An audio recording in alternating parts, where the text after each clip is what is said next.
It's Wednesday, it's 12:15 and we're live in Westminster.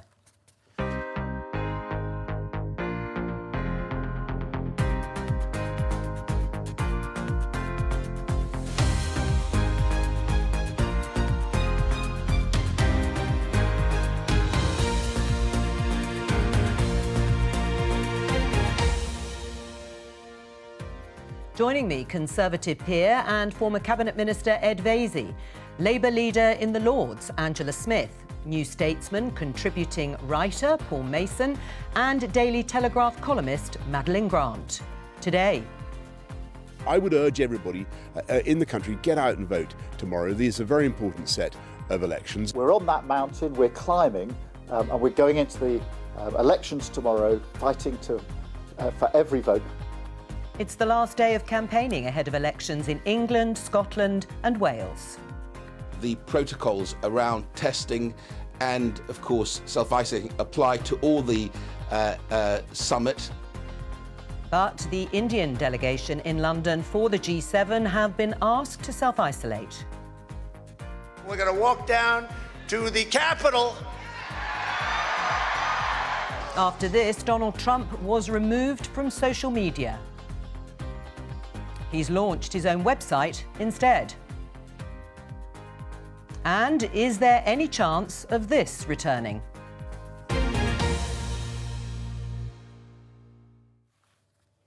We're going to start with the story around the image you just saw there of the last royal yacht decommissioned in 1997. Now, the idea of building a new yacht has been floated rather forcefully by the Daily Telegraph. Reportedly would cost £200 million.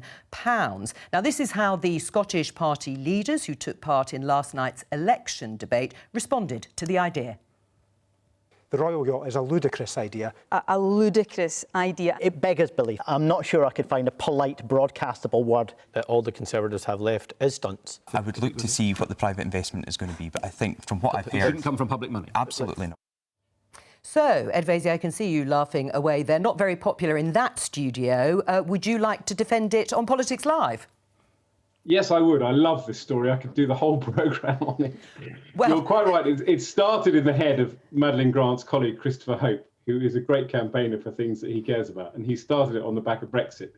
And the sad death of the Duke of Edinburgh gave him a second win, as he now has suggested the royal yacht should be called the HMS Duke of Edinburgh. And on one level, it does appear to be a ludicrous idea. But actually, the more I think about it, the more I could get my head around it. Because I think that, first of all, we're good at building ships in this country. We've just built 2 state-of-the-art aircraft carriers. And if a royal yacht took off as a showcase for British talent, I could support it. For example, I don't want to upset Madeline by talking about climate change. It upsets the Daily Telegraph. But if it was a carbon-neutral yacht that showcased climate change technology where Britain could potentially be a world leader, that would be fantastic. And if there was some imagination in how it was designed, so, for example, it could become a hospital ship or a troop carrier if the circumstances dictated, that would be great. And finally, I am a big fan of soft diplomacy. You know, our aircraft carriers, which cost £3 billion, spend a lot of time entertaining foreign dignitaries when they're on patrol.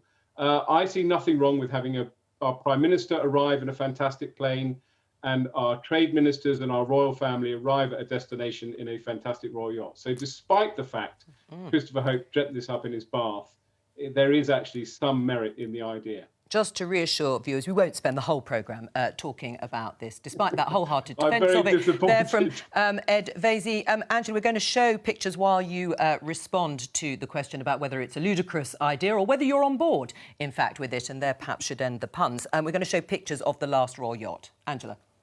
Well, I'm sorry I can't see the pictures from here, but, you know, this is another one of Boris Johnson's ideas that sound very grandiose. Now, I'm a great believer in soft power, and this government has done more to damage British interests in using soft power than any other in living memory. But if you recall, Boris Johnson had the great idea of the Garden Bridge, and after £43 million of public money, it was deemed to be too risky to proceed. His other great grandiose idea was to build an airport in the middle of the Thames estuary between Kent and Essex, despite the fact it was over 1,400 tonnes of unexploded munitions from the Second World War.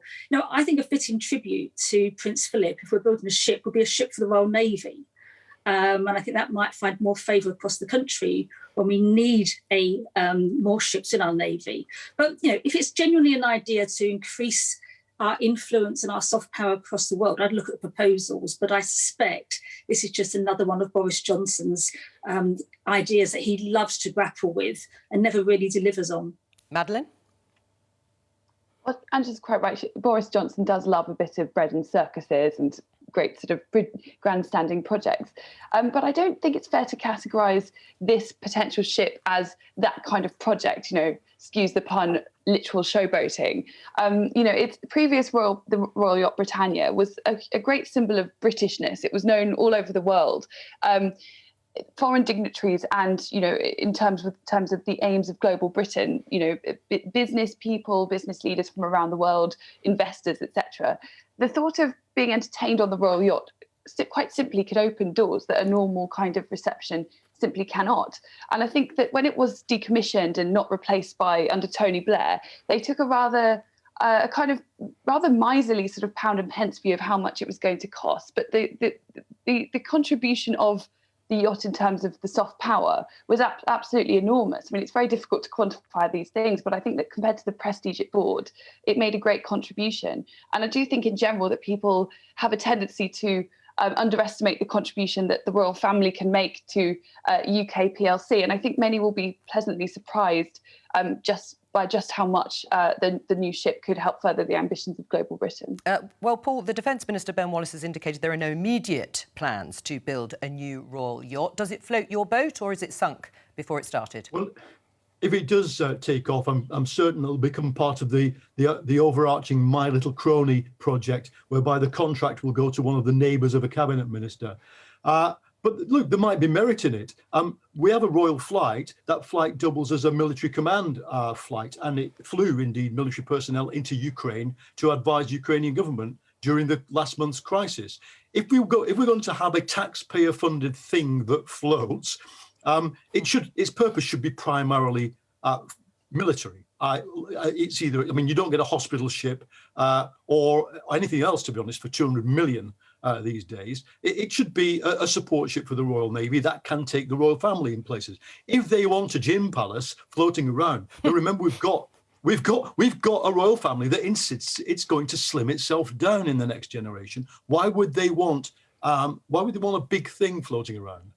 All right, let's talk about elections. It's the last full day of campaigning before polling day tomorrow, and a perfect opportunity to talk to Professor of Politics at Strathclyde University, John Curtis, and elections expert. Hello to you. An unusually big and widespread set of elections, John. Indeed, because of the postponement of the English local elections last year, we've got a double dose of local elections this year. So just to quickly run through, we of course have devolved elections for the Senate and the Parliament in Cardiff and Edinburgh. We have the London mayoral election together with the Greater London Assembly. We've got 12 mayors being elected in England, some of them metro, some of them city. And we've got around 4,000 council seats up for grabs across about 130 or so councils. Oh, and we're also electing the police and crime commissioners for much of England and Wales. So it really is Super Thursday on Thursday for psephologists like me and doubtless for journalists like you too, Jo. Oh, indeed. Something for everybody there. In terms of the biggest story, would you say that it is probably going to be around Scotland? Well, of course, I'm biased in that respect, given that I live north of the border, but I think it's widely accepted that probably the election that's most likely to have consequence is the Scottish election because, of course, we're looking at the prospect of the next Scottish Parliament being populated with a majority of pro-independence MSPs and therefore pro-referendum MSPs, and that therefore there will be a constitutional clash between the Scottish Government and the UK Government at some point in the not too dim and distant future. But the thing on which we are particularly looking is whether or not the SNP can get an overall majority or not. That's 65 seats. We're looking at that because it was their ability to do that in 2011 that led the way to the 2014 independence referendum. And therefore, it's going to be rather more difficult for the UK government simply to say no if the SNP can say, well, look, you know, it was good enough 10 years ago for a referendum, why isn't it good enough now? Now, you're going to ask me, are they going to make it? Maybe they will, maybe they won't. We've had 5 polls out in the last 24 hours. 4 of them pretty optimistic for the SNP, suggesting that probably they will just make it, but one saying, no, actually, the SNP is going to fall back. But we all agree that basically it's somewhere between 63/64 for the SNP and 67/68. That small difference could, however, politically make a very important difference to Nicola Sturgeon's future, the SNP's future, and indeed the future of the UK. Right, well, let's talk briefly about the futures of Keir Starmer and Boris Johnson. How much is this going to be a test of their leaderships? It's going to be a test for both of them, but no more than 10 days ago, so far as England at least was concerned, this was looking like a really good set of elections for Boris Johnson. 8 points lead in the polls. That would certainly mean that as compared with those elections that were last fought in 2016, which is nearly a half the seats, that the Conservatives would make gains because at that stage 5 years ago, the two parties were roughly neck and neck. And yes, the Conservatives would be losing some ground as compared with the local elections in 2017, where the seats were last fought there, because then there was about a 20-point Tory lead in the polls. On balance, you know, the Conservatives would be able to say, you know, doing remarkably well for a government in power. Now, given that expectation, however, given that that poll lead has narrowed, maybe we'll now end up with a set of results that are rather closer to 2016 than Boris Johnson would like. That said, unless the Labour Party does better than it does in the polls, the Labour Party is not going to be doing so well in these sets of local elections, which, of course, are Keir Starmer's first, than Jeremy Corbyn did in his, because Jeremy Corbyn's first local elections were in 2016. He was roughly even Stevens with the Conservatives.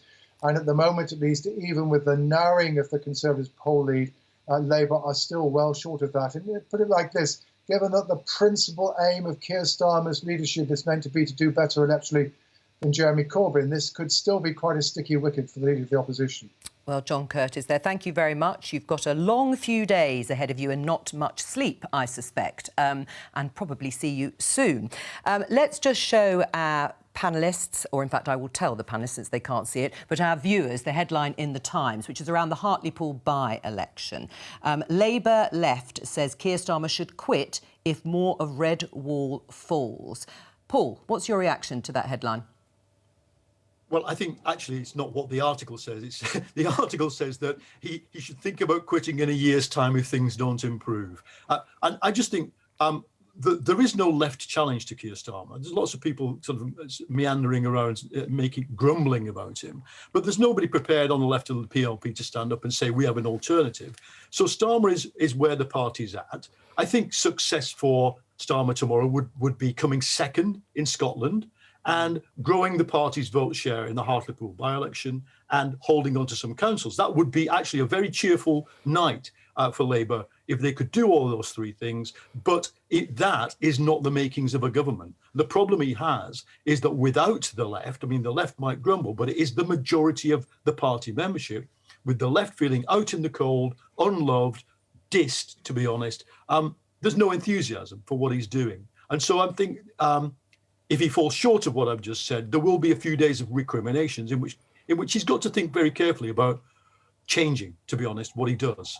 Right. I mean, Angela, first set of elections since Keir Starmer has become leader. Do you agree with Paul that he will have to change if the results are less than they're expecting at the moment? I mean, with Hartlepool, he said, I take full responsibility for the Hartlepool by-election. What did he mean? Well, Keir is somebody that always steps up to the plate and takes responsibility as Labour leader. But I think for those of us on the doorstep, our comparison really is less with 2016, which the seats we're defending, or more with 2019. And it's probably no exaggeration, I have to be honest, we were absolutely gutted in 2019.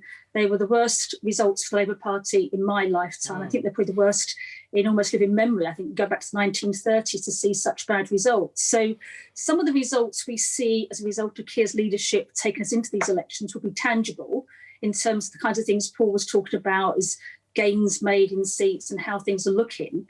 The other side of it is less tangible. And one thing that has struck me is in 2019, I was knocking on doors and asking people to vote Labour. And in many cases, even those that were voting Labour were hostile to us.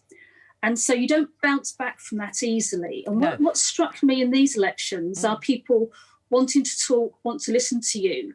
And we've got to show not just that we've changed, but we're listening to people and responding to that and earning their trust. So it's quite a mountain, but don't underestimate the challenge that we've had here. And to me, as Keir says, there is a mountain, but we are climbing that mountain. Paul? Well, that's true. I think that's right. That's my feeling as well. I got the door slammed in my face by Labour voters in 2019, both pro and anti-Brexit. But the point is that, we're in a period where politics is very dominated by cultural identity. And we see that in Scotland. We see that on the right of politics in places like Hartlepool and elsewhere, Teesside in general. And Labour just hasn't yet come up with the formula to create a narrative that draws together these two big tribes that should be supporting it. The small town, ex-industrial working class communities that I come from, and the big city, cosmopolitan working class community that I live in here in South London, they're just on different pages. And Starmer's leadership so far has not found the formula for bringing them together around a common project. Angela? Well, I think we're still getting people to listen to us. I sort of disagree with Paul in many ways, in that, is there a common project? No, but there is a set of values and ideals that are the same if you're in South London or in Hartlepool or Middlesbrough or the North East. You want this country to be a different kind of country coming out of the pandemic. You want to see more fairness in society. You want better opportunities for your children. When my parents were having me and we were in East London, what kept them going and encouraged them always to vote Labour was that sense of optimism for what Labour can provide. And the great challenge for the Labour Party is that people listen to us and recognise that we can provide that, and we can provide that optimism, and we can deliver on it.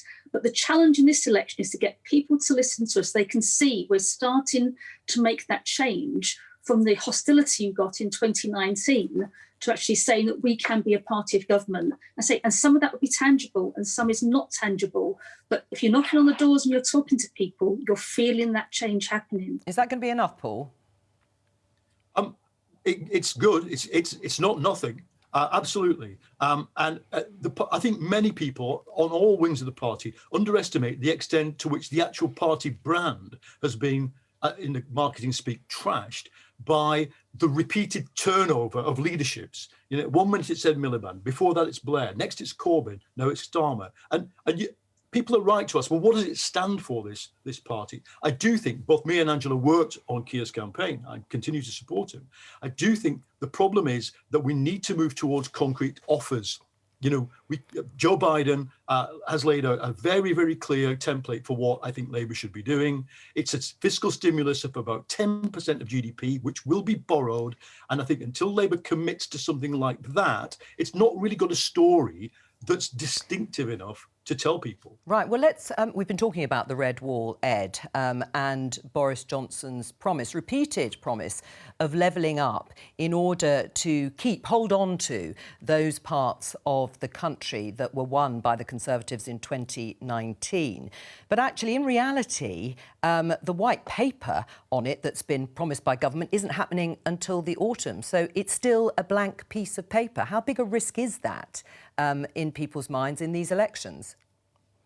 Well, I don't think it's a risk in these elections. I think the narrative of these elections is pretty clear, and it looks like it will be played out tomorrow if Labour do lose Hartlepool and if we hold on to, for example, the West Midlands mayor, which I'm sure we will do, and others. And I think the fact, and I'm not saying this as a sort of partisan point, but the fact that you spent time with Paul and Angela discussing the future of Labour means I think that as a sort of objective analysis, the outcome of the local elections is likely to shift the focus onto Labour's leadership. But to your point, I think is a valid point. Prime Minister just appointed Neil O'Brien as the sort of levelling up czar. And I've always said consistently that one of the things about the Red Wall seats going Conservative is it will change the Conservative Party. The Conservative Party is partly changed because of Brexit.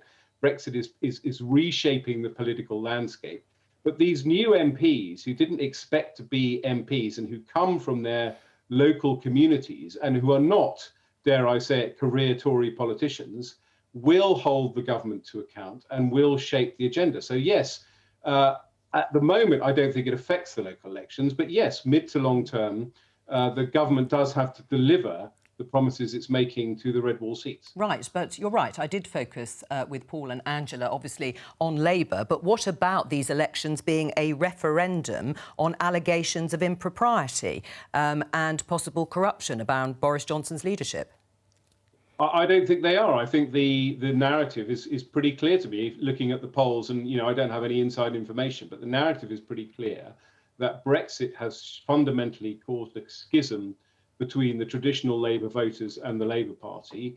They have gone to the Conservatives. If we win Hartlepool tomorrow, it will be because the Brexit Party, partly because we lost a lot of votes to the Brexit Party, that is what is dictating this narrative. I don't think the voters are focused on Flatgate or anything else. I think this is still a hangover. Well, hangover may be the wrong word, but this is still, as it were, the momentum from the Brexit election victory in 2019. I'm saying that as political analysis. I'm not trying to score political points here. I just think that is what is happening on the ground. Yeah, but you're coming from it from a certain prism, let's just be clear. Yeah. I mean, Madeleine, really, is it not going to have gained any traction at all? All the conversations and allegations around the redecoration of the Downing Street flat in these election or voters' minds? Well, it's very hard to say. I must say that of my colleagues and others who've been reporting on the ground, and they haven't reported it as an issue that's come up repeatedly. To use that awful phrase, it doesn't seem to have had that kind of cut through that many, I think, in Westminster were expecting. Of course, we'll wait to see. But I think that Ed's right in the sense that the narrative is much bigger than this. And really, I think it's almost a kind of referendum on the question of whether the political realignment, which was sort of Brexit has catalysed and sparked, will still be meaningful after that political goal has been achieved. Yeah. And judging by the polls, that does seem to be the way that it's going to go. Angela, you're shaking your head. Yes, I know. I think that to try and see this election just in terms of Brexit is rather sort of missing the point. My experience of issues like sort of the sleazy stuff we've seen and the allegations about contracts and PPE not being available is that these issues tend to be rather slow burn. And the government thinks, oh, great, I've got away with something. But each time it chips away at their authority and their integrity. It may not play into these elections, but people don't forget these things. And I think a lot of the electioneering in this election has been very difficult because it's not a year like any of us have ever known before in our history. The vaccine is creating, quite rightly, a mood of optimism thanks to the fantastic delivery from the National Health Service. So I don't necessarily see this in terms of Brexit, because to suggest it's a success when we've got the problems in Northern Ireland, the problems we've seen in Jersey, there's a lot of issues that still remain unresolved that need to be dealt with. So I just think this is an unusual election.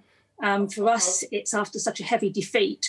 But I think we're going to see progress for the Labour Party. All right. I don't think the country is as gripped by election fever as we are, if I'm honest. Ed, you were trying to come in? I don't think it's a Brexit election in the sense that people are going to the polls saying Brexit's been a stunning success. I think Brexit has fundamentally realigned British politics, and it may play out over 5, 10, 20 years. You know, we're not talking about London, where Labour presumably think they will do well. But we are talking about the north of England, where there has been a distinct shift, which I think, as Madeleine put it, has been catalysed by Brexit. I'm not saying voters are going to the polls now to vote on Brexit. They're going to the polls because that created the break with Labour that allows them to vote Conservative. Well, let me get Paul's take on that idea of realignment post-Brexit. Well, first of all, you can't categorise the North as a single place. And in fact, it's not even the whole North. I mean, I would be looking, we don't want to talk about candidates and specifics here, but I would be looking at edge places in the big cities, for example, where I think it's acknowledged that Labour is in the lead. What happens there? But my disagreement with Angela is simply that I think cultural identity is now playing stronger in politics than economic interest. However, I mean, with the cronyism and the corruption and the scandal that is surrounding Boris Johnson and is not going away, where I think it's beginning to filter, in my experience, is into, and remember, the Daily Mail is pushing a lot of it. It's into that demographic that we sometimes disparagingly call white van man. White van man pays their taxes. They do their own taxes. They have an accountant. They know what it's like to bid for a contract and be pipped for that contract by somebody's mate. That's the world they live in. And I think it matters a lot to those of us. I'm a self-employed journalist. Those of us who have to do that day in, day out, the kind of ducking and weaving you have to do as a small business, look at the way Johnson and his team of cronies have operated in this crisis and think, hold on a minute, that could be affecting me. And especially if we're in a world where backhanders, known as levelling up funds, are being given out to places, for example, in Yorkshire, that are not that poor, on the grounds that they have a Tory MP who happens to be the Chancellor. I mean, that's where people start thinking, hold on a minute, whatever I feel about immigration, etc., there might be something in this problem that we're being ruled by a bunch of crooks. All right. Well, before we move on, I'm just going to show our viewers the list of candidates, a long list of candidates for the Hartlepool by-election, as we spent quite a bit of time talking about it. And before we end this part of the programme, just to get you to share your earliest political memory. Madeleine, they've been sharing it on Twitter ahead of the elections tomorrow. What's yours? Well, so I grew up in the 90s in a sort of countryside Tory voting household, and my parents were not big fans of New Labour. So I think mine is probably going into primary school and telling everyone that Tony Blair was a bad man, despite not really knowing who Tony Blair was, which is I guess it's a testament to the power of brainwashing from an early age. Ah, well, there you go. Truthful and candid. What about you, Paul? I'm sure that wasn't yours.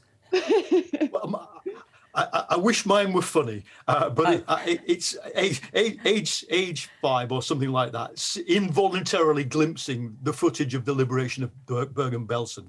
My mum is from a Jewish background and was with me. And, you know, it led to a very frank and good discussion for a young child about what was going on and what had gone on for my parents' generation in the war. And so, yeah, that was a political memory, and it has stuck with me forever. Yes, I'm sure. Ed? My dad filling my brother's bedroom with pro-European referendum leaflets for the 1975 referendum. And I remember playing with the leaflets, but at that point, you know, I was probably 6 or 7. The politics entering my head as something that was happening around me. Yes, became important many decades later. Angela? Stickers.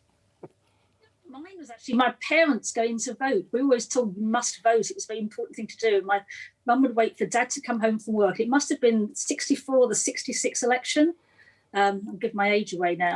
And and even later now, I think it's a really good thing if parents take their children to the polling stations with them. So it's not mysterious. They can vote later. But it is going with mum and dad to see them vote in the 64, 66 election, and a good result it was too. Thank you for sharing all of those, panel. Let's talk about this. I'm just going to show our viewers this tweet from Priti Patel, the Home Secretary. She is welcoming there in the picture Dr. Jai Shankar, the External Affairs Minister for India. But this is just as the news, that was yesterday, this is as the news broke today, that the Indian delegation is now self-isolating because a couple of the delegation have tested positive for COVID. We also heard from the Vaccines Minister Nadeem Zahawi today saying that more international travel, more details around that will definitely be announced at the end of this week, including some more detail around the traffic light system. So we may soon be able to go abroad to see family or go on foreign travel, foreign holidays. But should we? Is it responsible to do so? Madeleine, you've written a piece today entitled "There's Nothing Immoral About Foreign Holidays." There's the headline for our viewers. What are you saying? Well, what I tried to argue is that I think the discussion that we've been having, I mean, my piece mentions holidays, but the discussion about international travel, I think, has become a bit sort of parochial. You know, we keep talking about holidays, and in the implication being that foreign travel is a kind of luxury that we can do without indefinitely. But I think, for one thing, this overlooks in a massive way how many British citizens have significant family abroad. And so for them, the closure of international travel means missing out on basic family life. And it would obviously be crazy to open the doors without proper testing, without proper quarantine restrictions immediately to countries that have high levels of the virus. But I think that at present there is a level of caution that seems to fail to recognise, for example, the success of our vaccination programme. I gave the example of the cruise ship industry, which is, it takes, I'm very glad that there's going to be some further detail from ministers coming soon, because international tourism is a kind of very complex, vast ecosystem that it takes months, not weeks or days, to kind of plan ahead for when you could reopen things. And there's been so much dithering. Nicola Sturgeon hasn't even set out for Scottish citizens what the situation will be at all. Something like cruise ships, you have to prepare for a voyage, you would have to hire staff, order supplies, plan the overseas trips. Yes.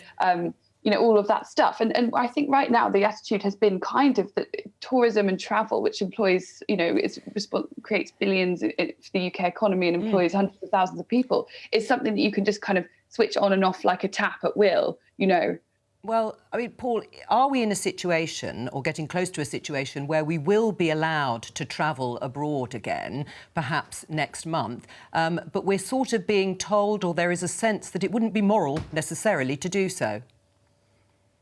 Well, I hope we aren't, because for me, the lockdowns, we're in our second decompression period now, aren't we? And we need to learn from the first one. I think that if you're in lockdown, it should be hard, it should be preemptive, we should try and kill the spread of the virus. And when you're out of it, we need to revert to that thing that people are learning about and studying right now in their politics A levels, freedom to do things. That is, we are presumed free to do what the heck we want once there are no restrictions. And I think, there are other reasons to say long-term foreign travel, is not very sustainable, and that's climate change. I think the cost of it is going to rise. The cost of it is already going to be difficult for people who are going to have these tests. I can remember last summer I went on a work trip to Berlin. It cost me 250 quid to just get a test. So there's already a class thing developing here. But let's not kid ourselves as well. There are implicit sort of restrictions on where we can go inside our own country. Right. I have a caravan in Wales. I couldn't get to it until mid-April, quite rightly. But in other words, once the constraints come off, let them come off completely. Right, OK. Ed, it's interesting. We started with the story about the Indian delegation. Is that a salutary reminder that actually, yes, we can do these things, and that was perhaps the first face-to-face summit, but was it wise? Yeah, I think it is a salutary reminder. That's exactly what I was thinking when you were talking about it, because I'm pretty sort of gung-ho and I would like to see restrictions lifted. And I think the government has handled this extremely well, with clear dates and clear markers of success. But we are all expecting to be able to travel abroad relatively freely after June the 21st. And I agree with Madeleine. I think that people should be allowed to travel if they can. But clearly, the fact is that in some countries where COVID is really hitting them hard, they do potentially present a risk, people coming from those countries, whether it's India, Brazil, or others, because although the vaccine appears to be incredibly effective and has worked amazing wonders in this country, we don't know the effect of new strains, and we don't know what unrestricted travel could bring. So I think we do have to be cautious, but I think most of us would expect potentially to be able to go abroad in Europe, for example. And I would support vaccine passports, or some kind of identifier that says either you're ancient like me and you've therefore had the vaccines, or you're young and therefore don't, as it were, need the vaccine. I don't see anything infringing kind of human rights on that. I think we use a passport to go abroad anyway. I don't see there's anything wrong with having something that identifies whether or not you're at risk. Angela? Well, I think there's a difference between vaccine passports for international travel and vaccine passports domestically. But I think the G7 today, and seeing we've got two of the Indian delegation in isolation because they tested positive, is a reminder. And I was just looking at the figures, about 15,000 people coming to the UK, about 1% are quarantined.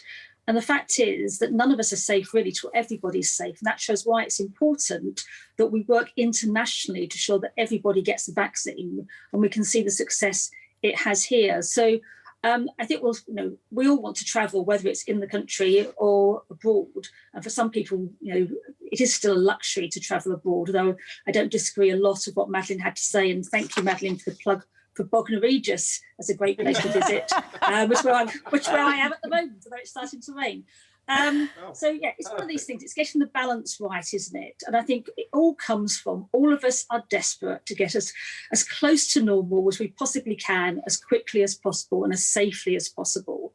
The lockdown has been hard on so many people, yes, but I think most people are more focused if they can go down to their local pub for a drink, have dinner with their friends, meet up with families, than they are at the moment about international travel. All right, let's leave it there. We're going to talk about this. Let me show you this headline story in the BBC. Facebook Oversight Board to rule on Trump account ban. That's the news that Facebook is expected to announce today whether or not Donald Trump's ban from the social media platform will be upheld. In the meantime, the former US president has already taken matters into his own hands because today he's launched a new website for his supporters. Let's take a look. Consign him and those who supported him in the Senate to the trash heap of history. Twitter permanently banning the commander-in-chief's personal account with 88 million followers.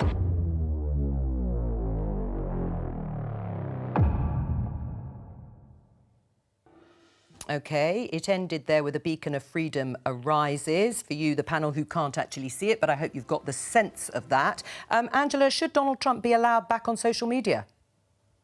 I think he's now trying to find a way around it, isn't he, by having his own sort of rather antiquated website. But would you like him back on all the traditional platforms?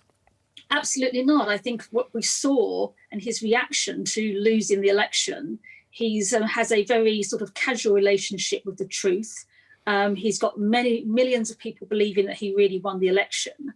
And I think that is dangerous for democracy. It's dangerous for safety and it's dangerous for common sense. So there is a responsibility on the social media platforms. You don't want to deny people genuine access. And one of the great things about social media is it opens up to a wider audience and to wider contributors for comment and opinion. But there has to be some relationship with the truth and not to the kind of incitement we saw to the demonstrations leading up to the inauguration of Joe Biden. Right. I mean, Ed, are you completely comfortable with some sort of round table at Facebook making the decisions about either world leaders or former world leaders being allowed on their platform? Well, I'm not sure Facebook's entirely comfortable with it, although I do applaud them setting up this oversight board. It's the biggest sort of step forward in terms of transparent regulation, self-regulation, if you like. We've got the online safety bill coming to Parliament. It'll probably be announced in the Queen's speech, and that's going to be a very, very big change in tech regulation led by the UK and managed by Ofcom. And I think they're going to be, some interesting debates. I mean, I think fundamentally the point about Trump's being banned is that people recognise that the platforms have too much power. They can make, as it were, these life or death decisions, and people like Donald Trump live or die by social media. And most people, I think, would accept that having government effectively, representing citizens, having a say in how that regulation takes place is important and long overdue. So I support the principle of the online safety bill. There will be lots of debate about it, and one of the big debates will be that spectrum between taking down harmful content and protecting the right to express yourself and freedom of expression, even if it's incredibly annoying or provocative. Right, but is there a consistent approach, Paul? Because Facebook and Twitter currently have rules that give world leaders and elected officials greater latitude than ordinary users. But, are you worried that that might change, or that there is an inconsistency in terms of the approach to other world leaders that some people would think, for example, Bolsonaro, Brazil's president, making inappropriate remarks? Well, look, this question of who has the right to limit speech or to allow speech or to platform speech in the 21st century is one of the key questions we're going to face. And it isn't just state and therefore civil society versus big corporations. The big corporations themselves have business models that are actually at odds. So Apple is in a big battle with Facebook over privacy, for example, at the moment. For me, the solution is for we, the people, to take control of this through government. Governments need to have the final say. This oversight board, for example, is a sham. I mean, it's not. I welcome it setting up because it's better than nothing, but it is a sham. We need media regulation. It needs to be quite tough. For example, it's interesting, isn't it, that at no stage did the British authorities, Ofcom, ever think it might be within their power to limit the avalanche of hate speech that emanating from Trump and his supporters into British civil society. We do it with, quite rightly, with Daesh. We do it with fascists. But why haven't we? Or why haven't we got powers? I hope we do take powers to limit the spread of hate speech and incitement, whoever it comes from. Madeleine? Well, it's very difficult. I wouldn't know how you'd begin to go about doing that in practice because it would be so complicated. But I do feel that the relationship that currently exists is deeply unhealthy, and I don't think it's sustainable. In the old days, the traditional justification for the existence of these powerful big tech monopolies was that, if you don't like them, then you can go somewhere else. But I don't think that argument stands up any longer when the platforms can and do often use their monopoly advantages to destroy competition. We saw a good example of this recently after millions of people downloaded the app Parler. After having been removed from other platforms. And then Amazon, Apple and Google basically joined forces to see it removed from the App Store. Now, they say that they would have done that for good social justice reasons. And there were clearly, there will be some dangerous people on the Parler app. But there's also that element of trying to suppress the competition. We're in a weird position where platforms are able to claim that they're committed to free speech. But at the same time, they kind of behave like publishers where they determine what gets published. So they're kind of playing the philosopher kings to the nation, but they're not regulated as publishers would be. So I just, that position is clearly unsustainable. Paul? Well, Germany has an anti-fascist law, and we, as the British allies, helped write it. And it does allow the German government to stop hate speech and to place people who advocate violence under surveillance. I'm in favour of what a German political philosopher in the 30s called militant democracy. If we're going to defend democracy against, let's remember Trump incited an insurrection in which 5 people died and the US Capitol was invaded. There has to be, if the state doesn't do it, then as Madeleine suggests, what we're doing is we're privatizing the job of governance to a bunch of people who are only interested in making money. That's what they're set up to do, corporations, and don't have the best interests of the whole people at heart. So I think, difficult as it is, it's only states that can sort this out. I think the European Union is going to get ahead of us unless we act faster. An anti-fascist law, Angela, would that get your support? I think when we get the online harms bill or online safety bill into Parliament, there's going to be a huge debate about this. I think Paul's hit the nail on the head, deciding where that line is, but the kind of hate and vitriol that has been targeted towards individuals and institutions from some of the social media platforms is not in the interest of democracy at all.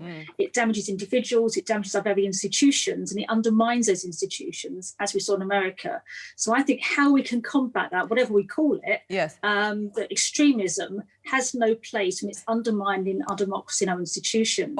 And government does have a responsibility. We've waited too long for this bill already. I'm very interested to see what the proposals are, and we'll have to judge them on that basis, but we need to move forward very quickly. We haven't got long, but Ed. We're essentially talking about the regulation of tech, where the UK is leading the way, the European Commission is looking at it, and now the Biden administration is. All I would counsel people is to say, don't try and frame your laws because you hate Donald Trump. We need laws that work for everyone, that take down harmful content, but also protect free expression. All right, that's all we've got time for. Thank you to all of my guests. As I said, it's the last full day of campaigning, polling day tomorrow. I will be back on Monday with Politics Live at 12:15. Please join me then. Bye-bye.